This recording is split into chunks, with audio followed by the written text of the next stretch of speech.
I came home and caught my mother-in-law giving my son alcohol in his sippy cup, saying, "This will make you strong." The smell hit me before I even saw what was happening. Sharp, chemical, wrong.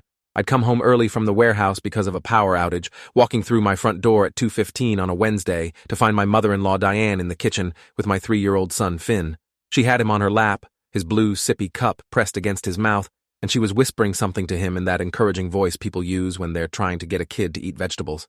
Finn was crying, not tantrum crying, scared crying. His little hands were pushing against her arms, but she held him firm, tilting the cup higher. I stood there frozen because my brain couldn't process what my eyes were seeing. Then Finn coughed, and liquid sprayed from his mouth onto Diane's shirt, and the smell got stronger. Whiskey. That was whiskey. My mother-in-law was feeding my 3-year-old son whiskey from his sippy cup at 2:15 on a Wednesday afternoon in my kitchen. She looked up, saw me standing there, and she smiled. Didn't stop what she was doing, didn't pull the cup away or look guilty, just kept holding it against Finn's mouth while making direct eye contact with me and said, "This will make you strong like Grandpa was." Her voice was calm, proud even, like she was giving him medicine and I'd walked in during a perfectly normal moment of caregiving. I couldn't move, couldn't speak. My body had disconnected from my brain and all I could do was stand there watching my mother-in-law poison my son while smiling at me. Then Finn made this sound. This awful choking whimper that snapped me back. I lunged forward and ripped him from her arms. He grabbed onto my shirt and buried his face in my neck, and I could smell the alcohol on his breath, strong enough that my eyes watered. How much had she given him? How long had this been going on? Diane stood up slowly and brushed off her pants like nothing was wrong. She picked up the sippy cup from the table and held it up to show me. "Only 2 ounces today," she said. "We're building up his tolerance properly." We're building tolerance. Those words didn't make sense together. I asked her what the hell she was talking about, and she sighed like I was a slow student who needed extra explanation. She said she'd been giving Finn small amounts of whiskey every Wednesday for the past 6 weeks. Started with just a few drops mixed in apple juice to get him used to the taste. Now she was up to 2 ounces of straight whiskey because his system was adapting. She'd been following a very specific protocol, very scientific, very traditional. My family used to do this with boys to make them strong and resilient. Her father had done it with her brothers and they'd all turned out successful. Finn was weak, always getting sick, always crying. The whiskey was fixing that, teaching his body to be tough. I stared at her and my hands were shaking so hard I thought I might drop Finn. 6 weeks. Every single Wednesday when I left for work and trusted her to watch him. Every Wednesday I'd come home and she'd tell me what a good boy Finn had been, how he'd eaten his lunch and taken his nap and played nicely. She'd been poisoning him and documenting it like a science experiment. I looked at Finn in my arms, really looked at him. His skin had this grayish tint I'd been telling myself was just winter paleness. His eyes were unfocused and glassy. He'd lost weight. I could feel his ribs through his shirt when I held him. He'd been throwing up constantly for weeks. We'd taken him to the pediatrician twice thinking it was a stomach virus. The doctor had said it was probably something going around. Just keep him hydrated and he'd get better. It wasn't a virus, it was alcohol poisoning. My mother-in-law had been systematically poisoning my son, and we'd been taking him to doctors who'd told us it was normal childhood illness. Diane was still talking, explaining her methods like she was giving me a recipe. She said modern parents were too soft, too afraid of letting children experience discomfort. That's why this generation was weak. Her generation understood that you had to harden children early, build their tolerance to pain and sickness and discomfort. The whiskey was just the first step.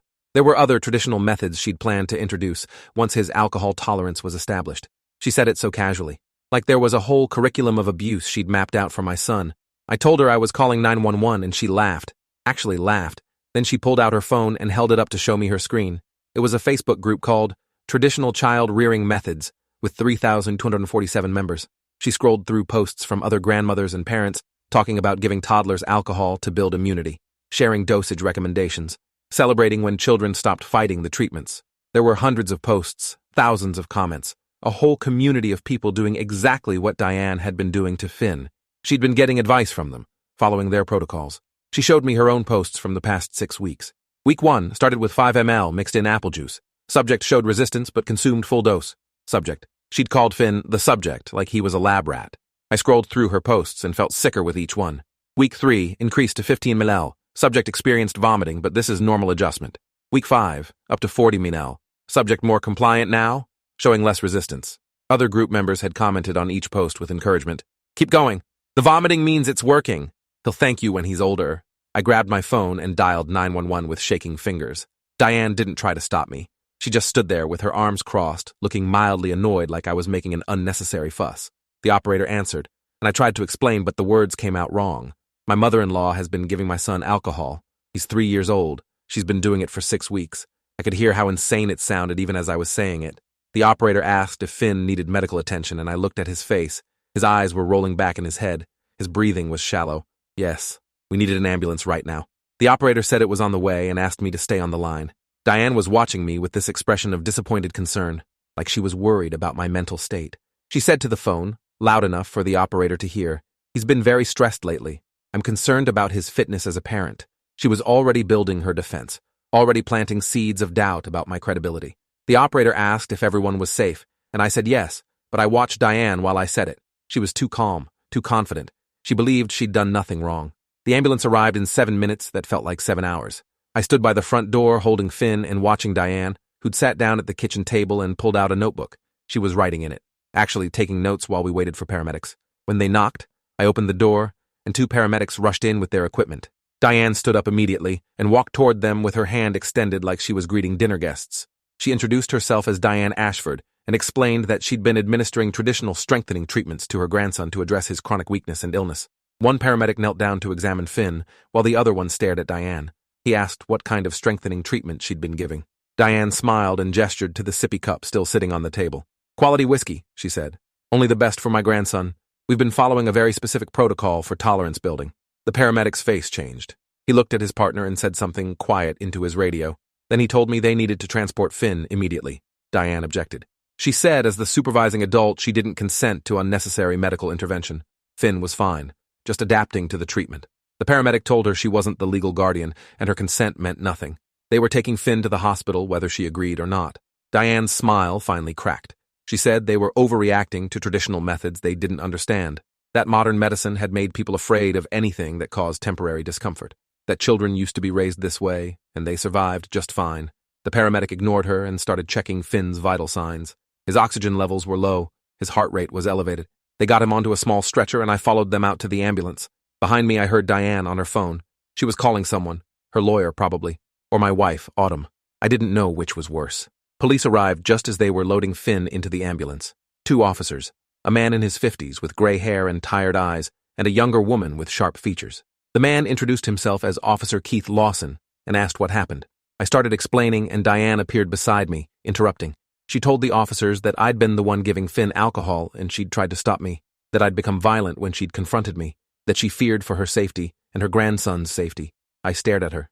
She was lying, looking the officers right in the eyes and lying without hesitation. Officer Lawson asked if anyone was injured, and Diane touched her arm like it hurt, said I'd grabbed her roughly when I'd taken Finn. Officer Tanaka, the younger officer, looked at me and asked if that was true. I said yes. I'd grabbed Finn from her because she was forcing him to drink whiskey. Officer Tanaka's expression shifted. She asked Diane to clarify what I'd just said. Diane's face rearranged itself into an expression of concern. She said I'd become paranoid lately, making wild accusations. She'd been giving Finn herbal tonics to boost his immune system, and I'd convinced myself it was alcohol. She was worried about my mental state. Officer Lawson asked if there was any evidence of what had actually been given to Finn. I pointed at the kitchen. The sippy cup was still on the table. Officer Tanaka went inside and came back 30 seconds later holding the cup carefully. She unscrewed the lid and sniffed. Her face confirmed everything. That was whiskey. Diane's story changed immediately. She said yes, it was whiskey, but it was part of a legitimate traditional strengthening protocol that had been used for generations. She pulled out her phone and showed them the Facebook group. Officer Lawson took her phone and started scrolling. His jaw got tighter with each post he read. He asked Diane how long she'd been giving alcohol to a 3-year-old. She said 6 weeks, following the recommended dosing schedule exactly, building tolerance gradually like the experts in the group advised. Officer Lawson asked who these experts were. Diane said other parents and grandparents who'd successfully raised strong children using traditional methods. Officer Lawson looked at Officer Tanaka, and something passed between them. He asked Diane if she understood that giving alcohol to a toddler was illegal. Diane said it shouldn't be. Laws had become too restrictive, too influenced by modern softness. Real strength was built through controlled exposure to discomfort. He asked her to step outside so they could talk to me privately. Diane said she wasn't going anywhere without her lawyer. Officer Lawson said that was her right, but she was going outside either way, voluntary or not, her choice. Diane walked outside, but not before looking at me and saying I'd regret this, that Finn would grow up weak and sick because I'd stopped his treatments, that I was failing him as a father. Officer Tanaka closed the door behind her and turned to me. She asked me to explain everything from the beginning. I told her about coming home early, finding Diane with the sippy cup, the smell of whiskey, Finn's reaction, the Facebook group, the 6 weeks of documented poisoning. She wrote everything down. Officer Lawson came back in and said Diane was making calls, probably to my wife. My phone buzzed. 3 missed calls from Autumn. I called back and she answered immediately, her voice high and panicked. What's happening? Why are police at the house? Why is Finn going to the hospital? Her mom said you attacked them, that you've been acting crazy. I tried to explain, but she kept interrupting. Her mother had told her I'd been giving Finn alcohol, and when Diane tried to stop me, I'd gotten violent. That police were there because Diane had called them on me. That I was trying to flip the story and blame her mother. My wife believed her mother over me, at least initially. At least until Officer Tanaka took the phone and identified herself and told Autumn she needed to come to Memorial Hospital immediately. That her son had alcohol poisoning, and her mother had admitted to giving it to him. The silence on the other end of the phone lasted so long, I thought the call had dropped. Then Autumn said something I couldn't hear, and the line went dead. Officer Lawson asked me about Diane's relationship with Finn. Had she ever done anything else concerning? I thought about it, really thought about it. Finn had been different after her babysitting days, more clingy with me, less excited to see his grandmother. He'd started refusing certain cups and bottles. We'd thought it was a phase. Now I was realizing he'd been trying to tell us something was wrong, and we'd missed every single sign. Officer Tanaka bagged the sippy cup as evidence.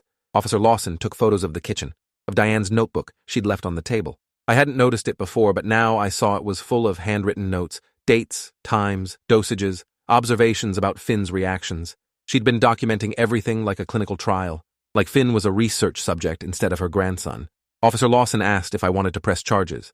I said yes, immediately, without hesitation. He said they'd be arresting Diane for child endangerment at minimum, possibly assault, possibly other charges depending on what the hospital found. We got to Memorial Hospital, and they rushed Finn into an examination room. I wasn't allowed to follow. A nurse told me to wait, and someone would update me soon. I sat in a plastic chair in the waiting room and stared at my hands and realized they were still shaking. Had been shaking for almost an hour now. A man in scrubs approached. He introduced himself as Dr. Marcus Fleming and asked me to follow him to a private consultation room. That scared me more than anything so far. Private consultation rooms meant bad news. He closed the door and sat down across from me, and his face was serious. He said Finn's blood alcohol content was 0.08%, legally drunk for an adult, dangerously high for a 3-year-old. They were running more tests, but preliminary results showed his liver enzymes were elevated. Significant elevation, consistent with chronic alcohol exposure over an extended period. He asked how long Finn had been consuming alcohol. I told him 6 weeks that I knew of, possibly longer. Dr. Fleming's jaw tightened. He said they'd need to keep Finn for observation, monitor his liver function, check for neurological damage. Alcohol exposure at this age during critical brain development could have lasting effects. They wouldn't know the full extent for weeks or possibly months.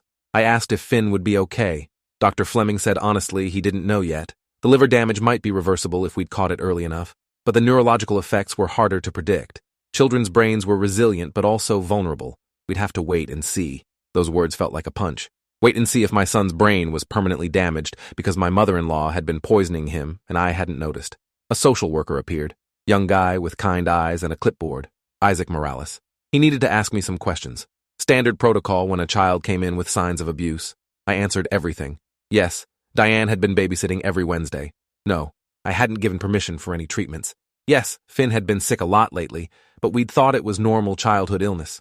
No, I'd never suspected anything like this. Isaac took notes and said Child Protective Services would be investigating. Both me and my wife would need to cooperate fully. They'd be doing home visits, interviews, background checks, making sure Finn was safe if he came home. If he came home, not when, if. I asked what that meant, and Isaac said they needed to make sure the home environment was safe before releasing Finn from hospital custody. That could take days or weeks depending on what they found. Autumn arrived, and she looked destroyed. Her eyes were swollen, her hands were shaking. She saw me and ran over and grabbed my arms. Where's Finn? Is he okay? What happened? I told her everything. Walking in, the sippy cup, the whiskey, the Facebook group, 6 weeks of documented poisoning. Her face went through so many expressions I couldn't track them all. Disbelief, horror, confusion, denial. She kept saying no, that's not possible. Her mom wouldn't do that. There had to be a mistake. I pulled out my phone and showed her the photos Officer Lawson had sent me of Diane's Facebook posts. Autumn read them and her face went white. She sat down hard in one of the plastic chairs. Her mom had written those? Her mom had called Finn the subject? Her mom had documented his vomiting and pain and called it normal adjustment? I said yes, all of it. Autumn put her head in her hands and started crying. Not quiet crying. Loud broken sobs that made other people in the waiting room stare. I sat next to her and didn't know what to say. Her mother had poisoned our son, and there were no words that would make that better. Dr. Fleming came back and said we could see Finn, but only briefly. He was sedated and needed rest. We followed him down a hallway to a pediatric room. Finn looked so small in that hospital bed. He had an IV in his arm and monitors stuck to his chest, and his face was pale, too pale. Autumn went to him immediately and took his little hand and whispered his name. He didn't wake up. She looked at the doctor and asked when he'd wake up. Dr. Fleming said they'd sedated him to let his body rest and process the alcohol. He'd probably wake up in a few hours. They'd need to monitor him closely for withdrawal symptoms. Withdrawal. My 3-year-old son might go through alcohol withdrawal. Autumn asked if there would be permanent damage. Dr. Fleming said they were running tests, but it was too early to know. Children's livers were resilient. His might recover fully, or there might be lasting damage. Same with his brain development. They'd know more in a few days. Those maybes sat heavy. Everything was maybe now. Maybe he'd be okay. Maybe he wouldn't. Maybe his grandmother's abuse would echo through his entire life. We sat with Finn for 20 minutes before a nurse said we needed to let him rest. We walked back to the waiting room, and Autumn's phone rang. Her mother. She stared at the screen, and I watched her decide whether to answer. She did. Diane's voice came through loud enough that I could hear it from where I sat. Autumn, honey, you need to listen to me. Your husband has lost his mind. He attacked me, and now he's trying to blame me for his own actions. I've been trying to help Finn get stronger, and your husband won't listen to traditional methods. You know how your father and I raised you kids. We used the old ways, and you all turned out healthy and successful. Autumn's face was unreadable. She said, Mom, I saw your Facebook posts. Silence on the other end. Then Diane's voice changed, became defensive. Those posts were taken out of context. The group was for parents who understood that modern medicine had made children weak, that controlled exposure to discomfort, built resilience. Autumn said, You gave my son whiskey for 6 weeks. Diane said yes, carefully measured doses to build tolerance. Exactly what her father's family had done for generations. Autumn asked if Diane understood Finn was in the hospital with alcohol poisoning and liver damage. Diane said that was the medical establishment overreacting to traditional methods, that Finn would be fine, that temporary discomfort was necessary for long-term strength. Autumn hung up, just pressed end, and sat there staring at her phone. She looked at me and asked how she'd never seen this side of her mother. I said because Diane had hidden it, because abusers were good at hiding, because Autumn had been raised to trust her mother without question. Autumn said her childhood suddenly made more sense. Her mom had always been controlling, always had strange ideas about toughening kids up. Autumn remembered being forced to sit in ice baths to build tolerance to cold, being given bitter herbs that made her throw up because it would strengthen her stomach. Her brothers had gotten worse, forced to do push-ups until they collapsed. Denied food as punishment. Their father had participated too, enabled it, called it traditional discipline. Autumn had thought it was normal because it was all she'd known. Now she was realizing it had been abuse. Her whole childhood had been abuse disguised as tradition, and she'd been letting her mother around Finn unsupervised, giving her access to continue the cycle. Officer Lawson appeared and said Diane had been arrested. She was being charged with child endangerment, assault, and administering harmful substances to a minor. Her bail was set at $75,000. She'd probably post it quickly. Autumn asked if her mom would be able to contact us. Officer Lawson said there was a restraining order preventing contact with Finn, but not with us. We could block her if we wanted. Autumn's phone rang again. Her brother this time. She answered, and I heard him yelling immediately. What the hell did you do to Mom? She got arrested because of you two. Dad is at the police station posting bail, and he's furious. Mom was just trying to help Finn, and you're destroying the family over it. Autumn tried to explain, but he wouldn't listen. He said their mom would never hurt anyone, that I was clearly the problem, and Autumn was being manipulated, that the whole family was on their mom's side and Autumn needed to choose. Autumn said she was choosing her son. Her brother called her a traitor and hung up. Then her sister called. Same conversation, same accusations, same ultimatum. Choose Mom or lose the family. Autumn chose Finn both times. By the end of the day, she'd gotten similar calls from aunts, uncles, cousins. Diane had called everyone with her version of events. She was the victim. I was the abuser. Autumn was the daughter who'd betrayed her mother to protect an abusive husband. The narrative was already set in their minds. Evidence didn't matter. Diane was family, and family protected each other. Autumn sat in that waiting room and watched her entire family turn on her through a series of phone calls and text messages. She blocked numbers until her phone stopped buzzing. Detective Angela Reeves showed up that evening. Sharp-eyed woman in her late 40s, who looked like she'd seen every terrible thing humans could do to each other. She needed statements from both of us, separately. I went first, told her everything again. She recorded it, asked detailed questions about Diane's behavior over the past 6 weeks. Had I noticed anything off? Looking back, yes. Finn had been different. Diane had been different. More secretive, more defensive when asked about their day. But I'd attributed it to normal grandparent stuff. Detective Reeves asked about the Facebook group. I showed her the screenshots Officer Lawson had sent me. She looked at them, and her expression got hard. She said the group was under investigation. 3,000 members potentially abusing children. They'd already identified at least 15 other cases similar to Finn's. Children hospitalized with alcohol poisoning. Parents claiming they were following traditional strengthening methods. The group had been active for 4 years, coaching parents and grandparents through systematic child abuse while calling it tradition. Detective Reeves said it was one of the worst cases she'd seen in 20 years of detective work. She asked if I wanted to see justice. I said yes. She said then I needed to be prepared for a long fight. Diane clearly believed she'd done nothing wrong. People like that didn't plead guilty or show remorse. Autumn's interview took longer, over an hour. When she came out, her eyes were dead.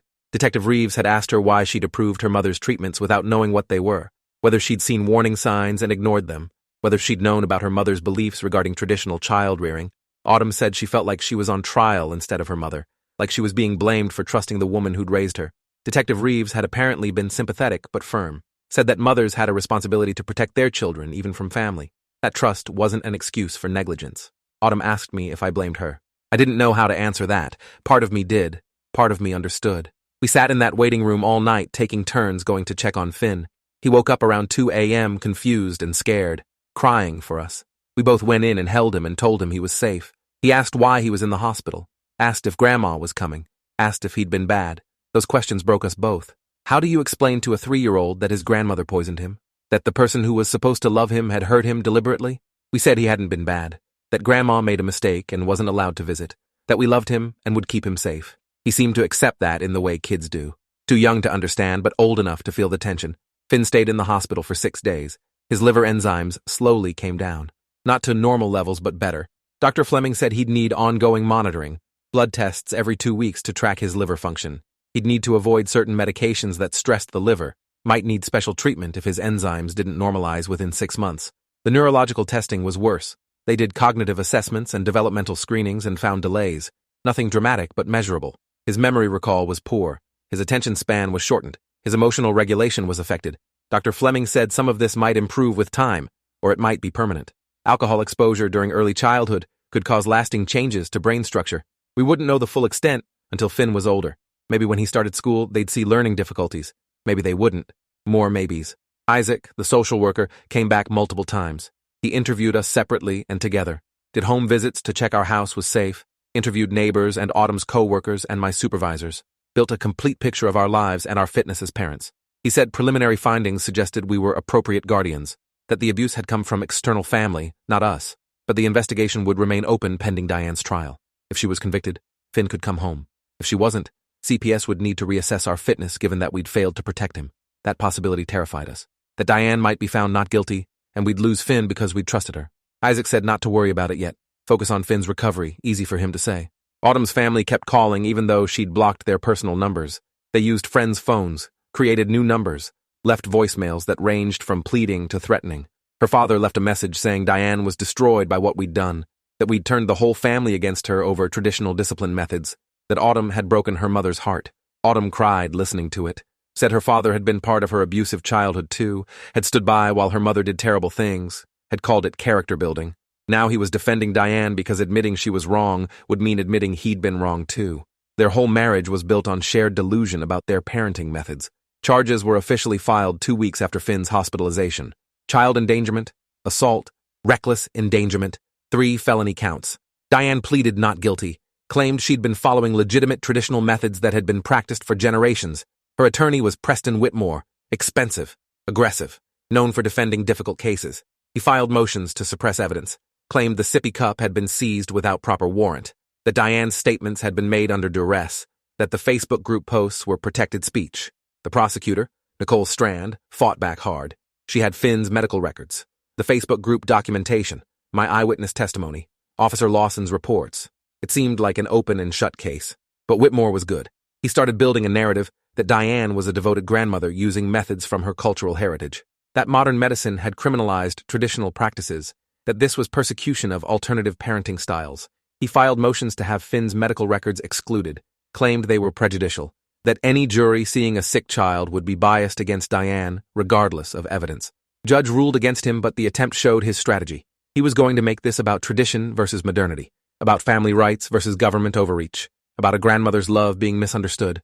The trial was set for 4 months out, 4 months of waiting, 4 months of Finn asking when Grandma would visit, 4 months of Autumn's family sending messages about forgiveness and family loyalty. 4 months of me waking up at 3 a.m., seeing Diane smile as she pressed that sippy cup to Finn's mouth. Whitmore also filed a motion requiring me to undergo psychological evaluation, claimed I had a history of paranoia and overreaction, that my testimony was unreliable. Judge granted it. I had to see court-appointed psychologist Dr. Victor Kane for assessment. He asked about my childhood, my relationship with Autumn, my work stress, my feelings about Diane, whether I'd ever had thoughts of harming myself or others. I answered everything honestly, told him I was angry but stable, that finding my son being poisoned had been traumatic, but I was functioning. Dr. Kane's evaluation took 3 sessions. Final report said I showed signs of acute stress related to witnessed trauma, but no underlying mental health issues that would affect my credibility. Whitmore tried to discredit it, but judge ruled it admissible. Autumn had to be evaluated too. Same questions, same probing into her mental state and relationship with her mother. Dr. Kane asked if she'd known about her mother's beliefs regarding traditional child rearing. Autumn said she'd known her mother had old-fashioned ideas, but not that they extended to poisoning children. Dr. Kane asked if Autumn felt guilty for trusting her mother. Yes, overwhelmingly, every day. Dr. Kane's report on Autumn was similar to mine. Acute trauma response, but no underlying issues. Meanwhile, Diane's attorney was building his defense. He'd found experts, a cultural anthropologist who would testify that alcohol exposure in children was practiced in multiple cultures historically, a naturopathic doctor who'd claim small amounts of alcohol could stimulate immune response, a parenting coach who specialized in traditional discipline methods, all of them willing to say Diane's actions were within the realm of acceptable alternative parenting. Nicole Strand was furious. She told us these experts were fringe at best, frauds at worst, but they'd sound credible to a jury unfamiliar with actual medical science. She was bringing her own experts. Dr. Fleming would testify about Finn's injuries. A pediatric toxicologist would explain alcohol's effects on developing brains. A child psychologist would discuss trauma. But she warned us that trials were unpredictable, that juries sometimes made emotional decisions rather than logical ones, that if even one juror bought into Diane's traditional parenting narrative, we might get a hung jury or worse. Finn started showing behavioral changes around week 3 after discharge. Nightmares every night, screaming awake, crying about scary drinks, refusing all liquids except water from clear cups he could see through, having meltdowns when Autumn tried to give him medicine for a cold. The pediatric psychologist, Dr. Simone Laurent, said this was expected. Finn had trauma around ingestion, around being forced to consume something harmful. It would take months of therapy to address, maybe years. Finn also became terrified of older women, would hide behind me when we saw grandmothers at the park, would cry if a woman with white hair tried to talk to him. Dr. Laurent said he'd associated his trauma with Diane's appearance and generalized it. More therapy needed, more time, more damage that would echo through Finn's childhood.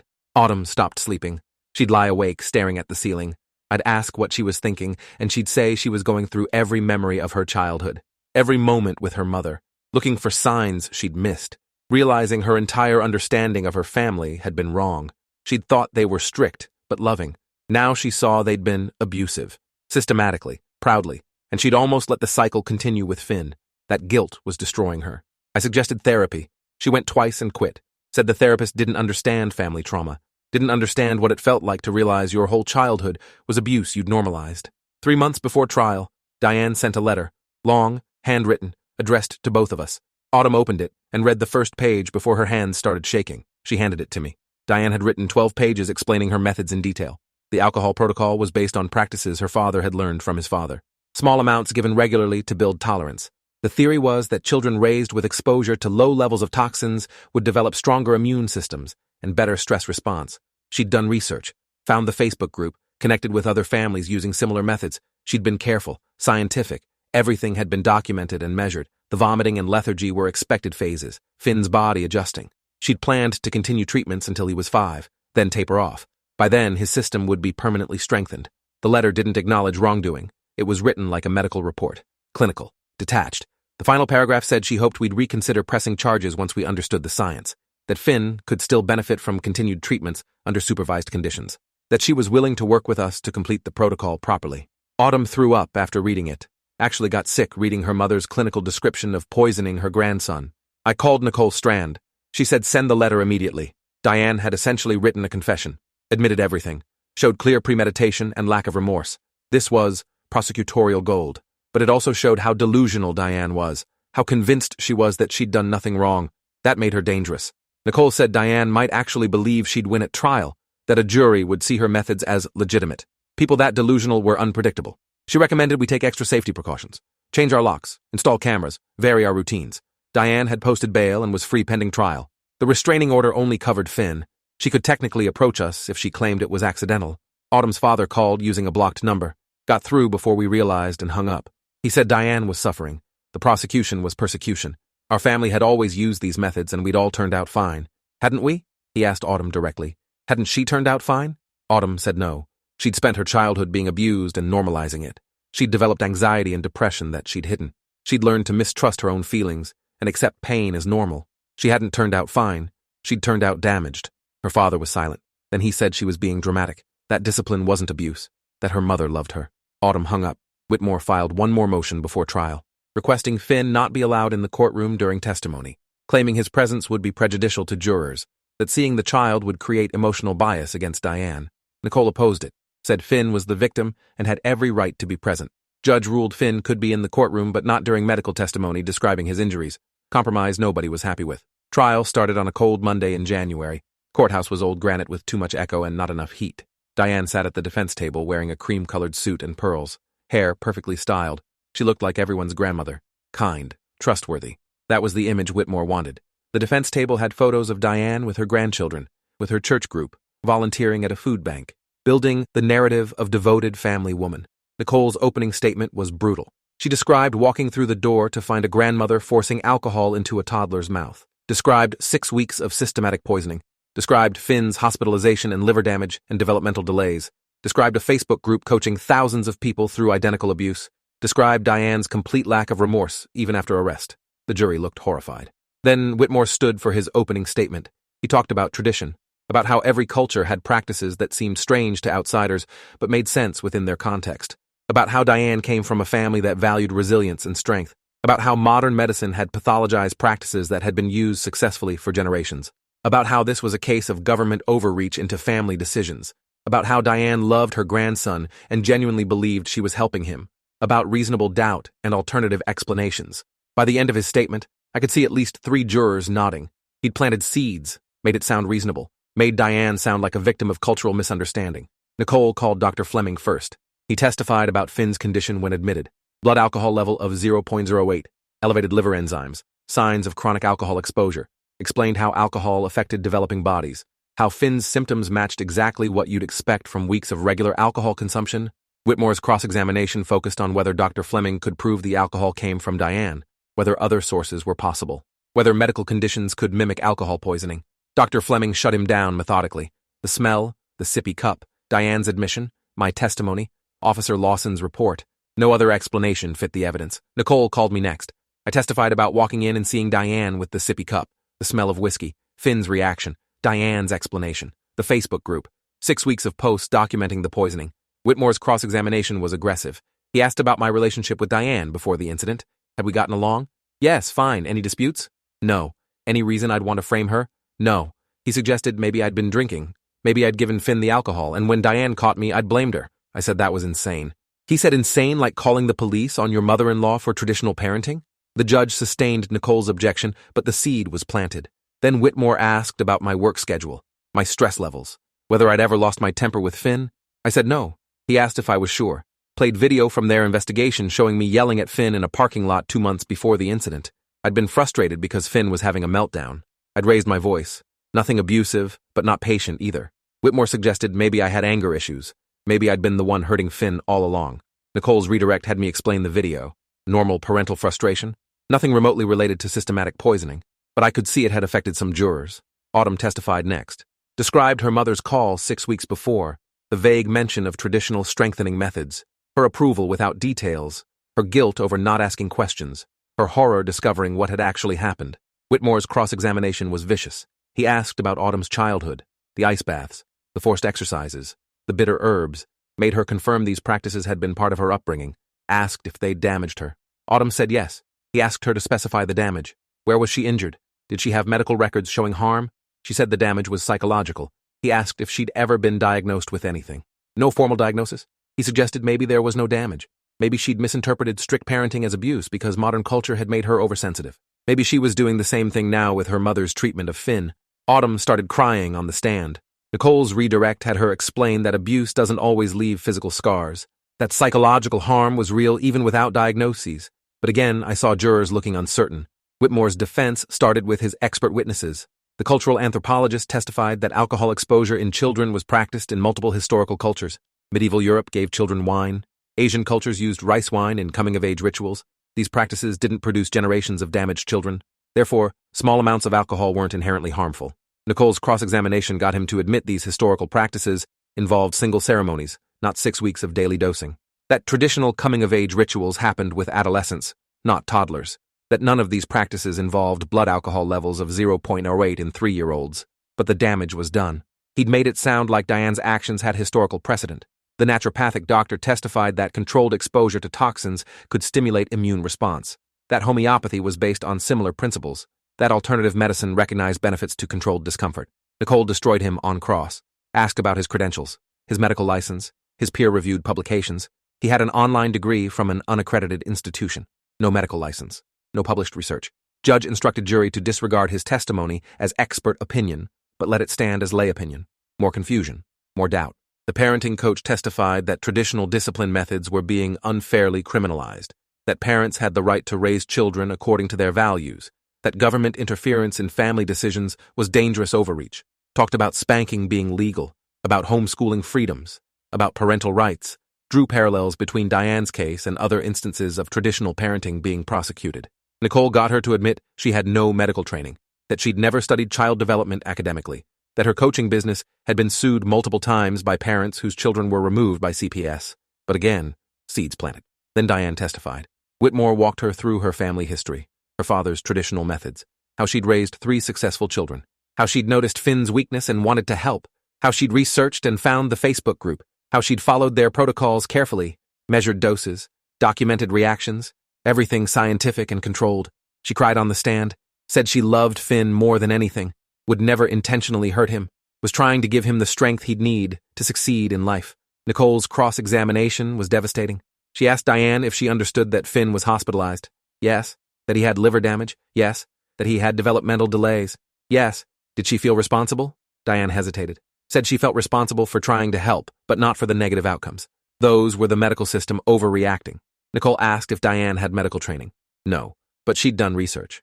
Nicole asked if Facebook posts counted as medical research. Diane said they were from experienced parents who'd successfully used these methods. Nicole asked how Diane knew they were successful, because they said so in the group. No follow-up, no verification, just trust. Nicole asked if Diane understood that giving alcohol to a 3-year-old was illegal. Diane said bad laws shouldn't be followed. Nicole asked if Diane would do it again if given the chance. Diane said yes, but with better monitoring to avoid the medical system's interference. The courtroom went completely silent. Even Whitmore looked shocked. Diane had just admitted she'd do it again. Showed zero remorse. Believed she'd been right. Nicole sat down. No more questions needed. Closing arguments happened the next day. Nicole laid out the evidence methodically. The eyewitness testimony, the medical records, the Facebook documentation, Diane's own admission, most importantly, her complete lack of remorse, her stated intention to repeat the abuse if given the chance. This wasn't a mistake. It was deliberate, systematic, unrepentant child abuse. Whitmore's closing focused on reasonable doubt, on cultural differences, on parental rights, on the possibility that modern medicine was wrong about traditional practices, on the loving grandmother who'd been trying to help in the only way she knew how. He asked jurors to consider whether criminalizing traditional parenting was the society they wanted to live in. It was manipulative but effective. I saw jurors nodding. The jury deliberated for 11 hours, longest 11 hours of my life. We waited in a conference room. Autumn paced. I sat. Nicole came in periodically with updates. They'd asked for clarification on the charges, asked to review Diane's Facebook posts, asked about the definition of reckless endangerment. Finally, at 6 p.m., they came back. We filed into the courtroom. Diane sat straight at the defense table, looked confident. The foreman stood. Count 1, child endangerment. Guilty. Count 2, assault. Guilty. Count 3, reckless endangerment. Guilty. Diane's face didn't change, didn't show emotion, just sat there, processing. Whitmore looked stunned. Autumn grabbed my hand and squeezed so hard it hurt. The judge thanked the jury and scheduled sentencing for 3 weeks out. Diane was remanded into custody, pending sentencing. As officers approached with handcuffs, Diane turned and looked directly at Autumn. Not angry, not sad, just disappointed, like Autumn had failed a test. That look would haunt my wife for years. Sentencing hearing was packed. Diane's family filled the left side of the courtroom. Autumn's siblings, her father, aunts and uncles and cousins, all there to support Diane. We sat alone on the right side, isolated. The judge called for victim impact statements. Nicole had prepared us. I went first. Read a statement about watching Finn struggle with nightmares and fear, about his developmental delays and liver damage, about the permanent trust that was broken. Autumn read about losing her mother and her family, about realizing her entire childhood had been abuse, about the guilt of not protecting her son. Dr. Fleming submitted a written statement about Finn's ongoing medical needs. Dr. Laurent submitted one about his psychological trauma. Then the judge asked if Diane wanted to speak. She stood, said she maintained her innocence, that she'd acted out of love, that history would prove her methods were valid, that she was sorry Finn had experienced discomfort, but not sorry for trying to make him stronger. The judge's face hardened. She said in 30 years on the bench, she'd never seen such complete lack of insight or remorse, that Diane represented an ongoing danger to children, that her stated intention to repeat the abuse removed any possibility of leniency. 8 years in prison, no parole eligibility for 4 years. Diane would be 71 at earliest release. Diane's family erupted, shouting about injustice and persecution. Bailiffs had to restore order. Autumn's father stood and screamed that we destroyed their family, that Diane was a good woman being punished for tradition. Security escorted him out. Autumn's sister spat at us as we left the courtroom. Literally spat. Called us traitors and child abusers. Said we were the ones who should be in prison. Outside the courthouse, Autumn broke down, sobbing about losing everyone. Her entire family had chosen Diane, chosen to believe the abuse was justified, chosen tradition over reality. We drove home in silence. Finn was with a sitter. When we picked him up, he asked if Grandma was done with time out. We said yes, but she had to stay in time out for a very long time. He accepted that with the simplicity of a child who didn't understand prison. 3 months after sentencing, Diane sent another letter from prison, 14 pages this time, explaining that prison had given her time to develop her theories further. She'd connected with other inmates who'd been persecuted for traditional parenting. They were building a support network, planning to appeal their convictions. She included research she'd compiled about historical alcohol use in children, asked us to reconsider keeping Finn from her influence, said when she got out, she hoped we'd allow supervised contact so she could continue his strengthening regimen. Autumn threw the letter away without finishing it, said her mother would die in prison believing she'd been right. That delusion was unshakable. 5 years later, Finn is 8. He's in therapy weekly. Still has nightmares sometimes. Still refuses to drink anything he can't see through. His liver recovered mostly. His developmental delays evened out with intervention. He's a normal kid now, mostly. Except he has no grandmother, no extended family on his mother's side. They all chose Diane. Autumn's siblings never reconciled. Her father died 2 years after the trial, still defending his wife. Autumn grieved him and her mother and her whole family, grieved the childhood she thought she'd had, built a new understanding of her past. She's in therapy too. We both are. Trauma echoes. Diane comes up for parole next year. We'll submit opposition statements, fight to keep her inside. She still writes letters every few months, still believes she was right, still plans to resume Finn's treatments when released. That conviction, that unshakable belief in her rightness, is the scariest part. Not the abuse itself, but the absolute certainty it was justified. That's what makes people like Diane so dangerous. They don't see themselves as abusers. They see themselves as educators, traditionalists, the ones who understand what modern society has forgotten, and they'll keep doing damage until someone stops them. We stopped Diane. But that Facebook group had 3,000 members. How many other children are being systematically poisoned by family members who call it tradition? How many other Finns are out there right now drinking whiskey from sippy cups while their parents work and trust that grandma knows best? That question keeps me up at night. If you're still here, you're a true fan. Show some support with a like and subscribe to catch the next one.